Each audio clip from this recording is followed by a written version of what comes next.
This network is about communicating the Bible.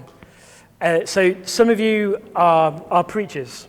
That's your gifting, that's your ministry, that's your role every week, maybe many times every week. You are preaching the Bible faithfully and often.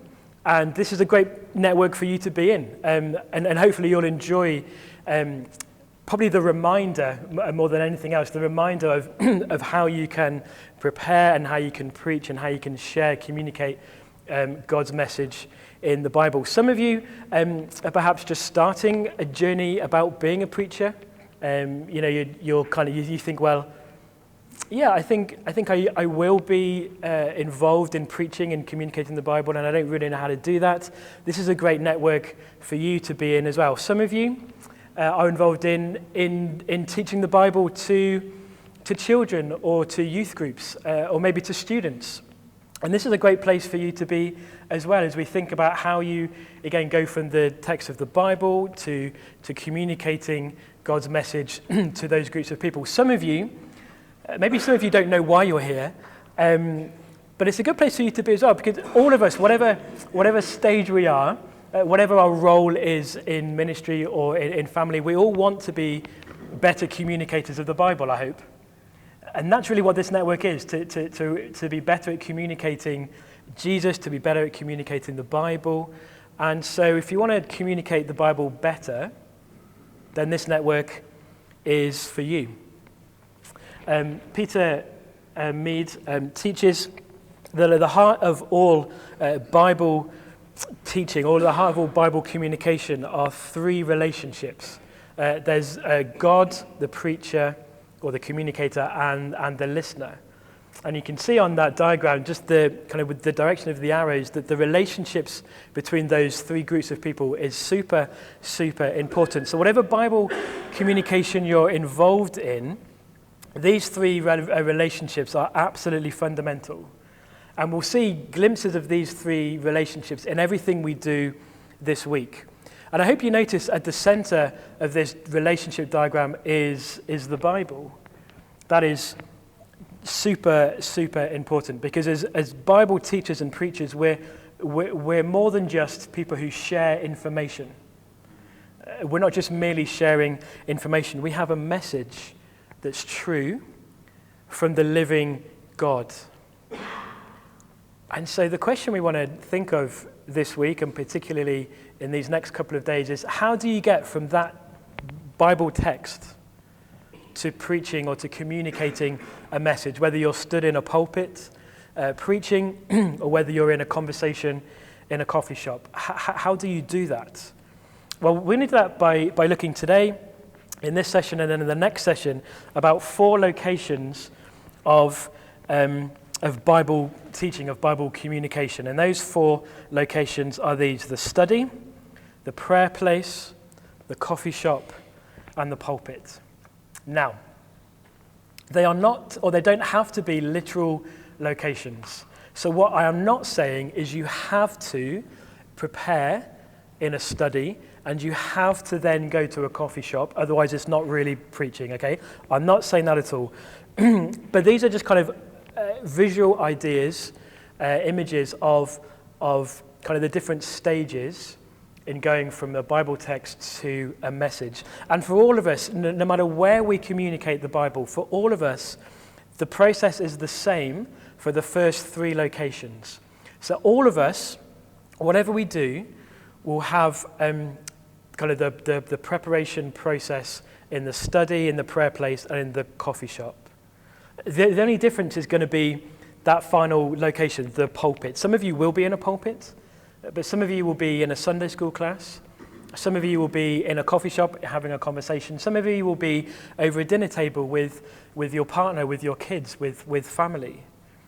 That final session, the final location that we'll look at tomorrow is really just where you deliver the message, and that'll be different for all of us. So today, as I said, we're going to look at the first 2 locations, and we're going to look at it together for a bit now with the example of Matthew chapter 1, verses 18 to 25. So if you want to turn into your Bibles, Matthew 1, 18 to 25, and I'm just going to talk through these first 2 locations using that text, that passage, to just give an example, okay? And then when we go into our groups, we're going to use a different example. But this is that'll just give you a bit of help. So the first location is the study.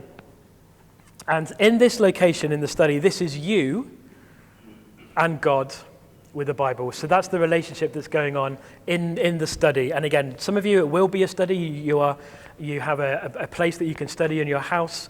For some of you, it'll be your dining room table, or some of it doesn't matter. But the study location at the process is where you and God are with the Bible.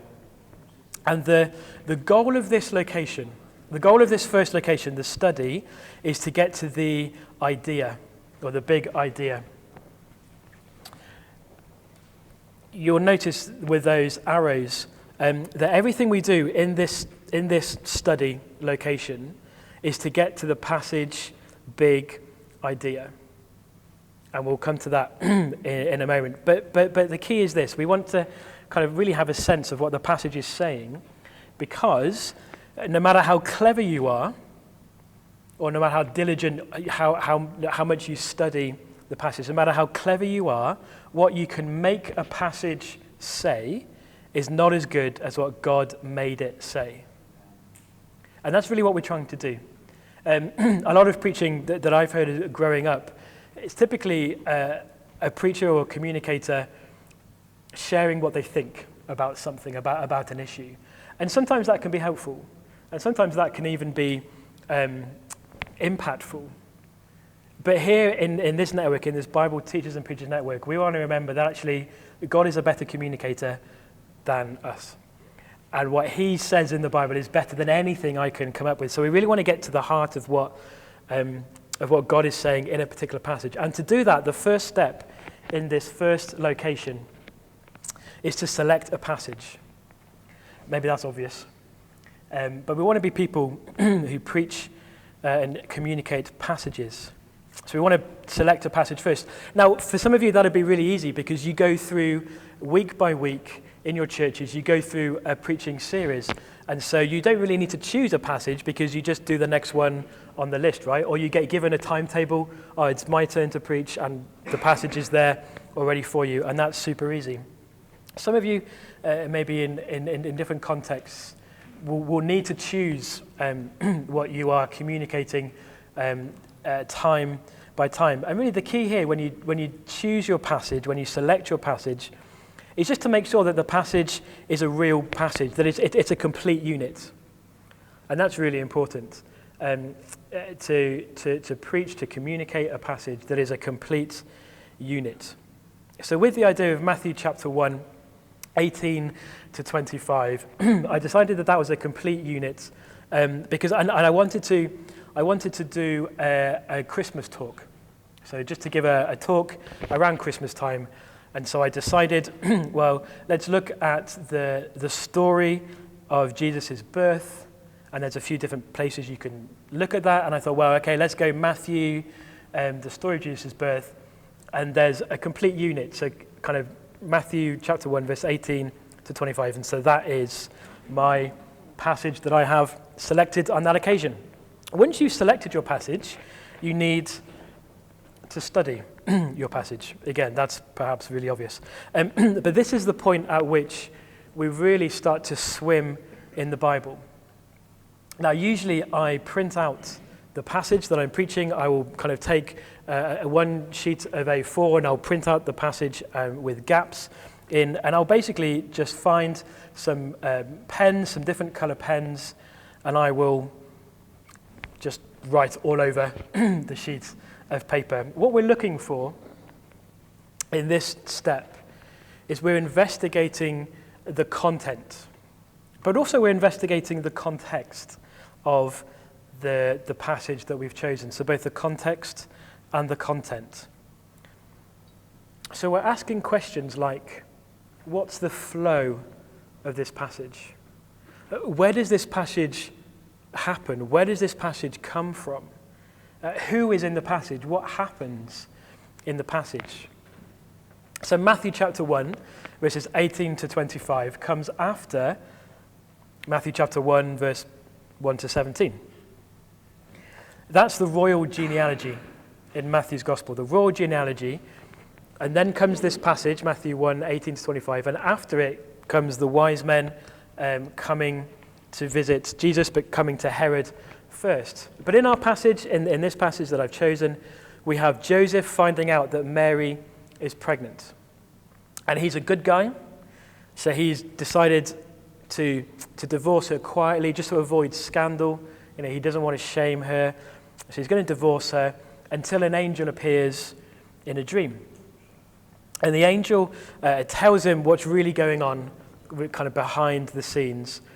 And the angel explains what Joseph needs to do, what he needs to call the son that's to be born. Joseph hears the angel and he believes and he obeys. And as I was preparing in this location and just kind of just noticing things, it really struck me how in the angel's message, the identity of the child was really, really important. And there were kind of two names and two definitions that really struck me. The angel says that you will call him Jesus, for he will save his people from their sins. And then the angel also says that he is, Matthew says that he is Emmanuel, which means God with us. So two names and two definitions. And as I was just kind of marking through and noticing, well, who is there and what are the repeated words and all kind of things like that, it just struck me how it's interesting. There's a name and a definition, and then a name and a definition. Now, this step takes a lot of time. And it can feel quite frustrating because it really is trying to slow us down to actually read the passage, especially when it's a passage that's familiar. The things I've noticed, or the things I've got wrong in passages that I just assume I know. Okay, I'm going to preach on John chapter 4, the woman at the well. Well, I know that story. I've read it 100 times. I've heard it preached 100 times. And then when I explain the story to someone and they say, no, I don't think that's actually quite right. Oh, yeah. A bit awkward. See, the point of this step is to take our time slowly in the text, to investigate everything you possibly can in the passage that we have. So we're looking for structure. We're looking for repeated words. We're looking for times, for locations. We're looking for just ideas that seem important. We're looking for things that just seem a little bit weird.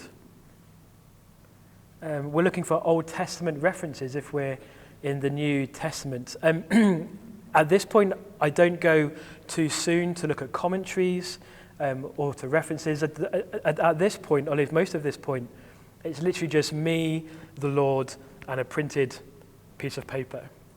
And we're just investigating everything. Commentaries are really important.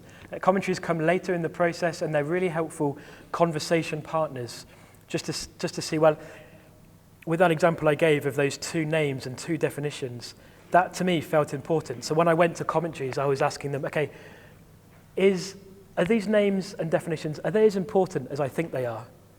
And I read different commentaries, and they agreed with me. So that was great. Thank you to the commentaries for helping me to understand and to understand that. But we do this stage really, like I said, to get into the passage, but also to get the passage into us. We heard in the earlier session about how as we read the Bible reads us. And this is really that stage where we want to get to grips with the text, but also we want the text to, really the Lord, to get to grips with us. But we also do this stage, and it's important, because we want to come to find the passage purpose. Every passage has a purpose. Every passage has a goal. There's a reason why the passage was written. And it's really important that we understand, or try to get to close understanding of why the author wrote what he wrote. And here we're thinking about things like the tone of a passage. We're asking questions like, is this passage soft and comforting? Or is this passage a bit strong or rebuking? Does this passage encourage or challenge? Does the writer state what the reader's response should be? That's always a very helpful thing when the writer says, I write this because? Well, in Matthew 1, I think that the purpose is linked with verse 18. So this is my passage purpose. Again, we're just thinking it's a one-sentence summary of why this passage was written. So we're looking for clues in the passage to have a one-sentence summary of why the passage was written. And I think Matthew writes this passage in Matthew chapter 1 to explain the beginning of the story of Jesus' birth. So you'll see that isn't a particularly radical thought. Like, we're not looking for polish or for something that's going to knock you off your feet. We're just looking for something that summarizes the purpose. So something like that. Matthew wrote this passage to explain the beginning of the story of Jesus' birth. Or Matthew wrote this passage to show that the birth of Jesus reveals what his true identity is. Something like that. But it's a really important part of the process. Why is this passage written? And then from there, finally, in this location, we go to the passage idea. Every passage says something about something. Every passage says something about something. And the big idea is a single sentence again. A single sentence to summarize what the passage is saying. It needs to be one sentence because there's an idea behind that. There needs to be one sentence summary of what the passage is saying, the big idea. And here we're asking questions like, what question is the author answering in this passage? We're asking questions like, what is the issue that the author is addressing, and what is the author saying about that issue? We're thinking, well, is there a tension in this passage that the author is resolving and answering a tension? So in Matthew chapter 1, in our example, I think that the tension is focusing on who the father of Jesus is. That seems to be the issue, I think, for Joseph, when he finds out Mary's pregnant. I think one of his first questions would be, well, who's the father? And I think the tension in that passage as well is Joseph's reaction to the news of Mary's pregnancy, and also his reaction to the angel's message. So here's my suggestion for the passage's big idea. I'm sure if I gave you even 5 minutes, you perhaps will come up with a better one. But this is my best guess or best effort so far, that the passage's big idea is this. After an angelic visit, Joseph married Mary and named her son Jesus, who is God with us.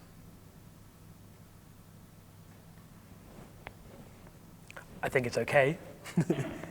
But I think if you read through those 7 or 8 verses and then you read that sentence, I don't think that's bad. It's not incredible, but I don't think it's a bad one-sentence summary of what is happening in the passage.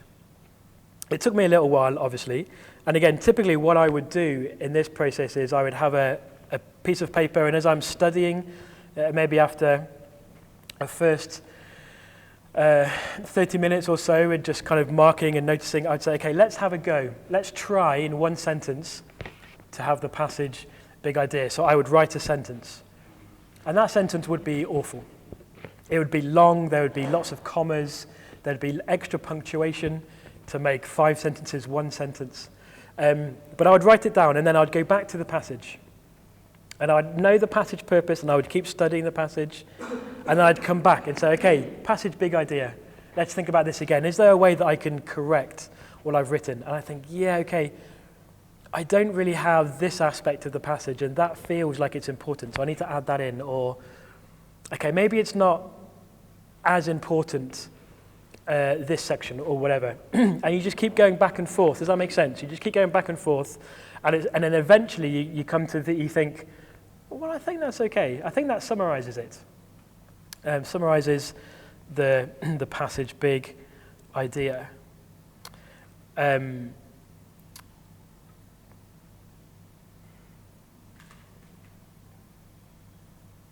Just kind of one thing, just by practical things. If this thing of a passage's big idea, if that's new to you and you kind of want to do a bit more investigating into why it's a good thing or just how to do it, Helen Robinson's book, which is on the notes in the kind of the further reading section, the book by Helen Robinson is really brilliant. It'll take you through just how ideas work, how to come up with a passage, big idea.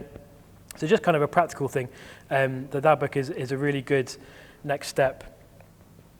How do you know if your big idea of the passage is good or not? Well, you can do something which we call a Bible expert test. I'm not very good at coming up with catchy names for stuff. So the Bible expert test, that's really obvious. It's a test of a Bible expert to see whether your big idea makes sense or not. The Bible expert test is a really good way of doing this. So picture the scene. You're in your study. You've selected your passage. You've studied it in its context. You have made notes and you've drawn all over your passage to study its content.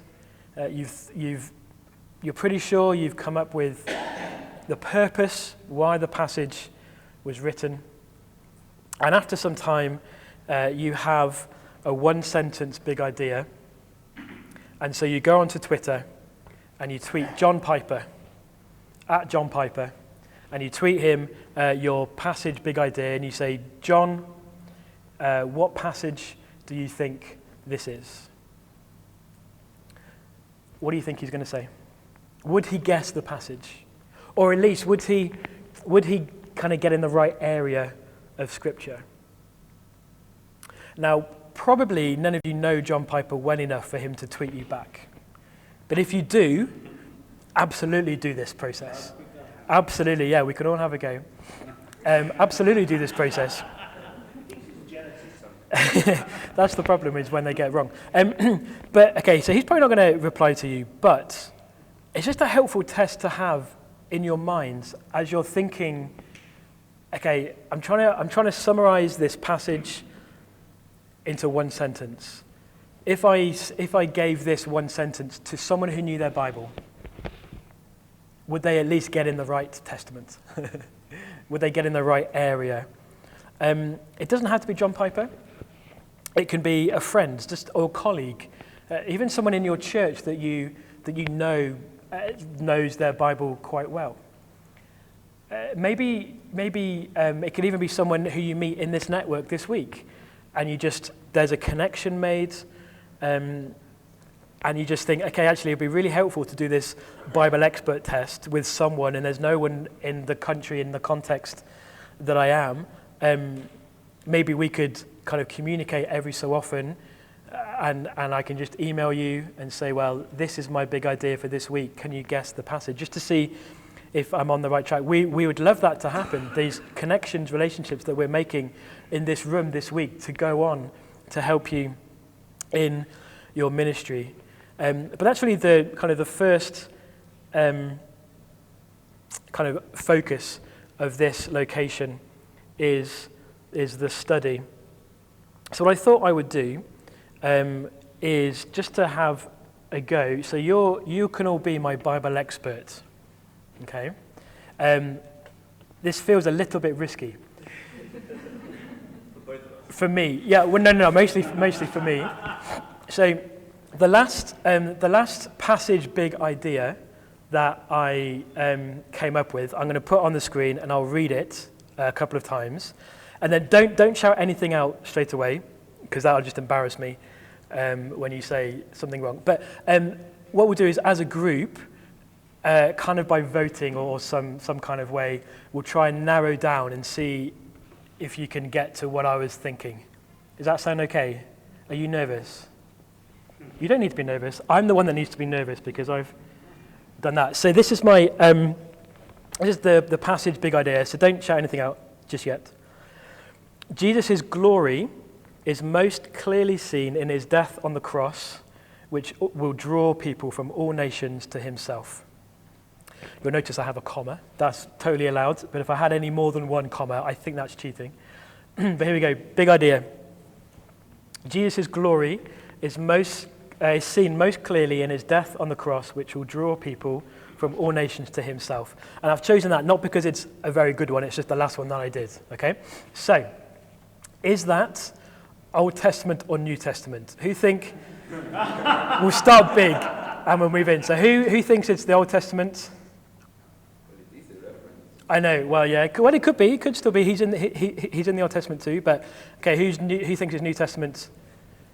Good, okay, that is a good start. What do you think about kind of where in the New Testament? Is it sort of Gospels and Acts? Is it letters? Again, we'll kind of keep general and we'll work in. Gospels, Acts, who thinks it's Gospels or Acts? Yeah, it's a bit, this is, again, it gets more tricky, okay. Who thinks it's letters and who's not going to put their hand up? Okay, it's actually a gospel. There we go, that's okay, but that's fine.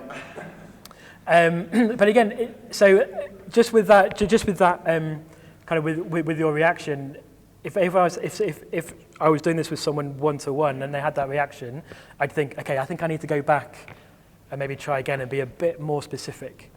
Because just again, we'll go back to it in a second, but you can see how a really vague, big idea, even if it's true, would just be a little bit unhelpful. Like, imagine if your big idea was Jesus loves you. That's true, right? Amen, right? But where do you get that from? Like, God loves you, okay, is that Old Testament, New, it's kind of everything, I guess, you know? So that would make me think, okay, I think I need to go back and work on it, and then maybe the next day I would come back to you with a better example. I can't do that now because I've committed myself to this big idea. So I'm telling you it's a gospel. Okay, does anyone want to guess what gospel? Anyone kind of have a sense of where some of these words come from? Yeah, Thomas, you're... Okay, it's John's Gospel, you're correct. It's not quite there, but it's John's Gospel. That is a good guess. So there was some kind of key John's Gospel. John 12 is a suggestion. What were you going to think? What do you... You're going to say John 3. Okay. Any other John suggestions? Yeah? I was thinking about Last Supper. Okay. Because you were hungry or just... You were thinking of the Last Supper? No. Okay, yeah. Yeah, Margaret? No, that's fine. Where he's praying for his disciples. Yeah, so he's praying for his disciples, John 17. Before the Lord's Supper. Yes, so John 17. So your suggestion is where Jesus is praying. So that's John 17. My love, your love for me, my love Yep. for them. Yeah. And then everybody will know. Yep, everyone will know. It's not, but that's a very good passage. Because I think so that's John 17 was one suggestion. And all of these suggested John 3.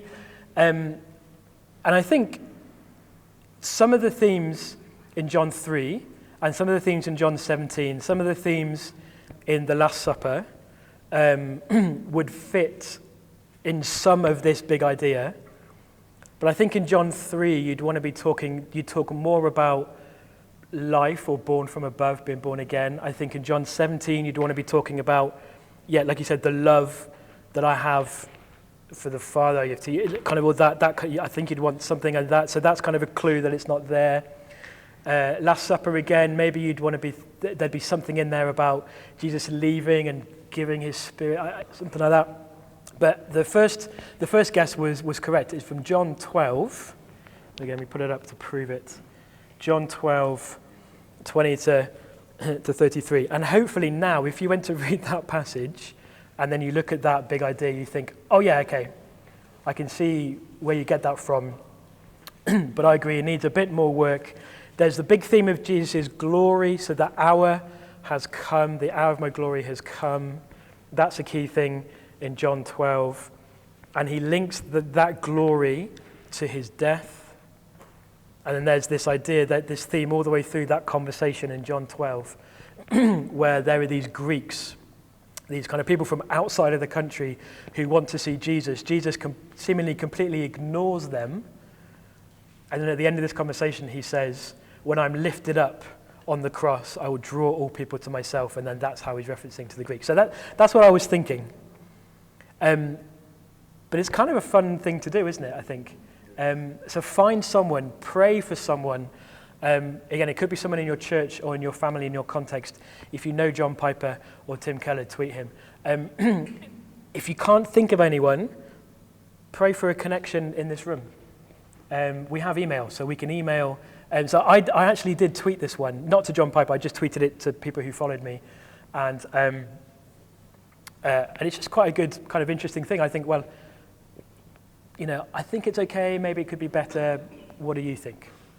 And again, like we said, if someone read this and said it was in Deuteronomy, then either their Bible knowledge is not as good as I think it was, or my big idea is not as good as I think it is, more likely to be that one. All of that to say, the goal of this first location, the study, is to find the passage big idea. Because without it, we won't be able to communicate really anything. Okay, and so that is the focus of the first location. Second location is the prayer place. Now, of course, we want to be praying throughout this whole process. I'm not saying don't pray apart from in location 2. That would be weird, and I would be fired, and lots of bad things would happen to me. I'm not saying that at all. We need to be prayerful in the whole process. But what I appreciate about this step is that it's really a reflection of these relationships. It's the reflection of me as the communicator and God, but also with the relationship between God and the people I'm communicating to. So what I think is really helpful at this point, we have a passage purpose, 1 sentence. We have a passage idea, 1 sentence. And just to pause and to say, Lord, this is the best that I've come up with at the moment. Please, with this passage idea in mind, I want to pray for my response to this passage, and I want to pray for my listeners' response to this passage. This is what this passage is communicating, so this is what you're communicating. And this step involves our hearts. It involves the hearts of our listeners because we can't change ourselves, can we? We can't transform our listeners as much as we would like to sometimes. Only God can do that. So at this point, it's really to take time out, and your prayer place can be anywhere. It can be in the same seat that you are in the study. It can be going for a walk and praying. It can be anywhere, just wherever you want to pray. To take time at this point to thank God for what you've studied, to share what you've enjoyed with him about what you've studied in his word, and to ask him to change you from the inside out, and to ask him to change your listeners from the inside out as well.